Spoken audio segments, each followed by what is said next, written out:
પાટણ જિલ્લામાં કેબિનેટ મંત્રી બલવંતસિંહ રાજપૂતે સિદ્ધપુર ખાતે ડોક્ટર ભીમરાવ આંબેડકરની પ્રતિમાને માલ્યાર્પણ કર્યું। સિદ્ધપુર રેલવે સ્ટેશન પાસે મંત્રી શ્રી બલવંતસિંહ રાજપૂતના હસ્તે પાણીની પરબનું લોકાર્પણ કરાયું। ભારતીય બંધારણના શિલ્પી, સામાજિક સમરસતાના પથદર્શક, મહામાનવ ભારત રત્ન ડોક્ટર બાબા સાહેબ આંબેડકરજીને 134મી જન્મ જયંતિ નિમિત્તે કેબિનેટ મંત્રી બલવંતસિંહ રાજપૂતે આજે સિદ્ધપુર ખાતે શોભાયાત્રામાં ઉપસ્થિત રહી આંબેડકરજીની પ્રતિમાને માલ્યાર્પણ કરી શ્રદ્ધાંજલિ પાઠવી હતી।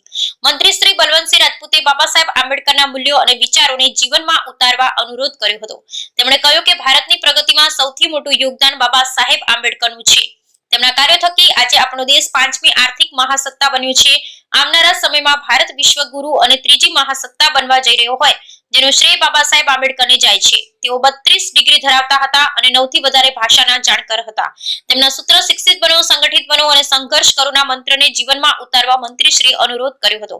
તેમજ ભારત રત્ન ડોક્ટર બાબા સાહેબ આંબેડકરજીની જન્મ જયંતિના ભાગરૂપે આયોજિત રક્તદાન શિબિરમાં સૌને રક્તદાન કરવા પ્રોત્સાહિત કર્યા। તેમજ મંત્રીશ્રીના હસ્તે શ્રમિકોને ઈ-શ્રમ કાર્ડ વિતરણ કરાયા। કાળઝાળ ગરમીને પગલે નાગરિકોને નિઃશુલ્ક છાશનું વિતરણ કરાયું। રિપોર્ટ રામજી ભરાઈ।